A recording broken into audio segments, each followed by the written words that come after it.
2024년 4월 10일 수요일 매일 성경 묵상입니다. 오늘 본문은 신명기 25장 1절부터 19절까지의 말씀입니다. 사람들 사이에 시비가 생겨 재판을 청하면 재판장은 그들을 재판하여 의인은 의롭다 하고 악인은 정죄할 것이며, 악인에게 태형이 합당하면 재판장은 그를 엎드리게 하고 그 앞에서 그의 죄에 따라 수를 맞추어 때리게 하라. 40대까지는 때리려니와 그것을 넘기지는 못할지니, 만일 그것을 넘겨 매를 지나치게 때리면 내가 내 형제를 경히 여기는 것이 될까 하노라. 곡식 떠는 소에게 망을 씌우지 말지니라. 형제들이 함께 사는데 그중 하나가 죽고 아들이 없거든 그 죽은 자의 아내는 나가서 타인에게 시집 가지 말 것이요, 그의 남편의 형제가 그에게로 들어가서 그를 맞이하여 아내로 삼아 그의 남편의 형제된 의무를 그에게 다행할 것이요, 그 여인이 낳은 첫 아들이 그 죽은 형제의 이름을 잊게 하여 그 이름이 이스라엘 중에서 끊어지지 않게 할 것이니라.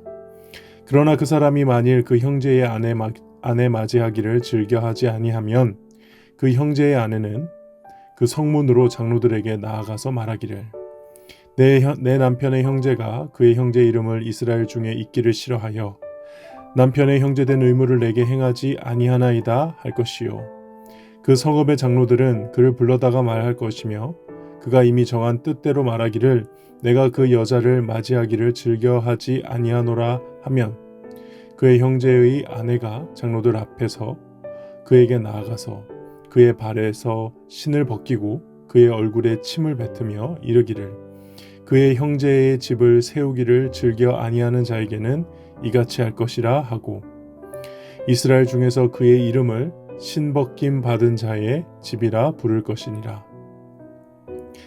두 사람이 서로 싸울 때에 한 사람의 아내가 그 치는 자의 손에서 그의 남편을 구하려 하여 가까이 가서 손을 벌려 그 사람의 음낭을 잡거든 너는 그 여인의 손을 찍어버릴 것이고 내 눈이 그를 불쌍히 여기지 말지니라.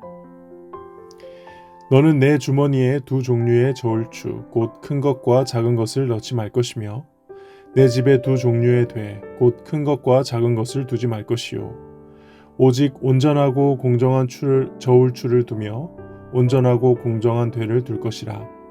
그리하면 내 하나님 여호와께서 내게 주시는 땅에서 내 날이 길리라.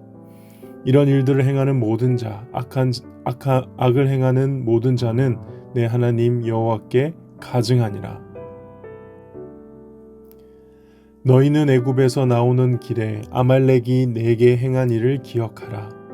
곧 그들이 너를 길에서 만나 내가 피곤할 때에 내 뒤에 떨어진 약한 자를 쳤고 하나님을 두려워하지 아니하였느니라.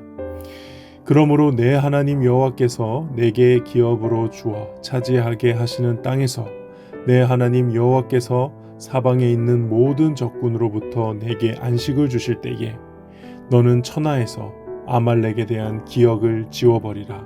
너는 잊지 말지니라. 아멘. 신명기 25장에 등장하는 다양한 규례들에는 한 가지 중요한 키워드가 있습니다. 바로 보호입니다. 죄를 지은 사람에게 벌을 주는 태형을 할 때 그 수를 40대로 제한해서 비록 범죄자라 할지라도 같은 이스라엘의 형제로서 그 정체성을 보호해 줍니다.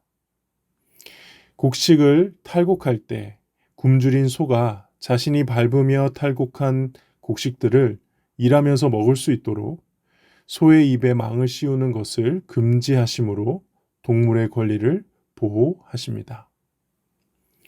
아들이 없는 것도 서러운데 남편까지 잃어 불쌍한 이 과부에게 지금 시대에는 조금 낯선 이 계대 혼인이라는 방식을 통해서 아들을 주므로 죽은 남편의 가문과 재산 그리고 그 과부의 남은 인생을 보호해 주십니다. 남자 또한 후천적으로 자녀를 낳을 수 없는 불구가 되는 것을 방지하고자 여자 입장에서 보면 조금 섬뜩하지만 단호한 규례를 통해서 그 남자의 가문과 자녀를 보호하시죠. 그리고 상인들이 공정한 저울추와 되를 사용하게 하셔서 이스라엘 내에 공정한 경제 활동을 하도록 보호하십니다. 신명기의 수많은 법들을 통해 하나님께서는 우리에게 말씀하십니다. 나는 너희를 보호하는 하나님이다. 나는 너희를 지켜주는 하나님이다. 내가 바로 그 아브라함에게 내가 너의 방패가 될 것이다 약속하고 행했던 그 하나님이다.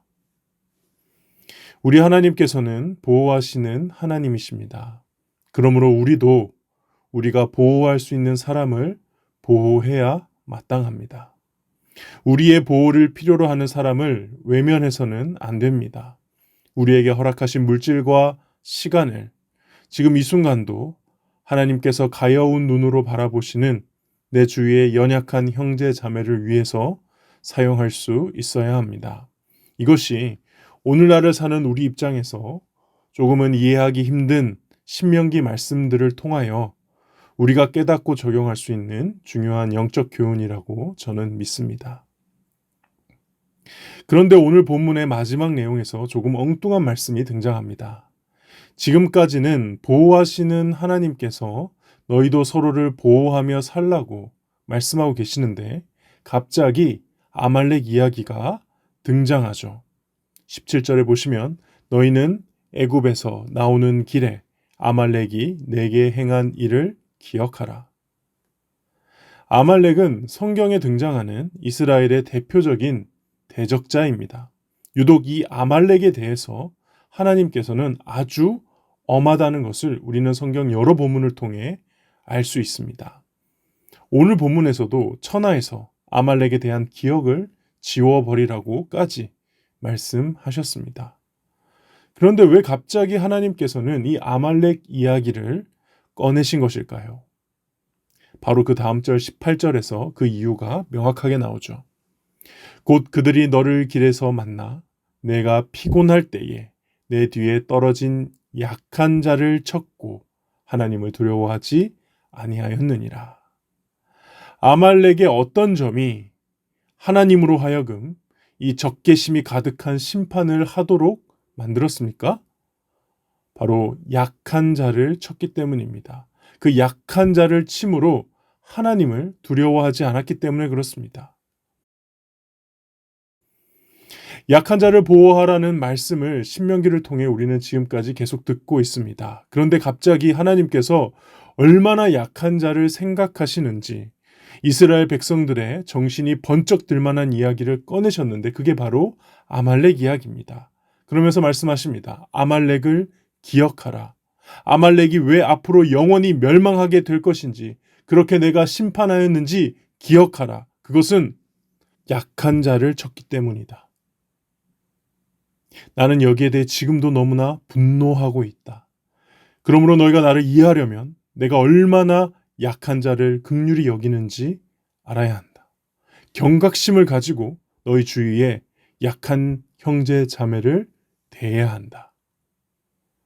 이처럼 약자에 대한 하나님의 진심, 그들을 보호하고자 하는 이 창조주 하나님의 마음을 분명하게 확인시키고자 아말렉을 기억하라 이렇게 말씀하시는 것입니다.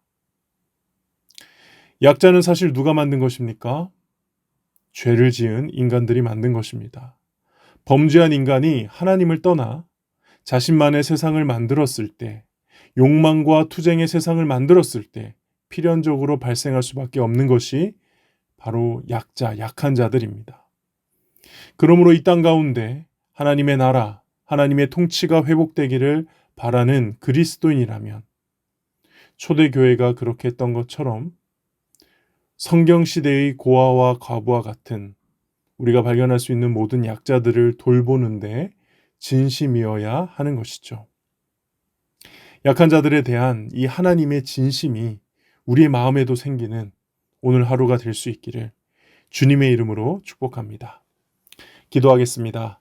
하나님 아버지, 약한 자에 대한 하나님의 진심이 이토록 강렬한 것임을 깨닫게 하시니 감사합니다. 그러한 하나님의 마음에 합한 저희의 삶, 저희의 사역이 될 수 있도록 주여 인도하여 주시옵소서. 예수님의 이름으로 기도하옵나이다. 아멘.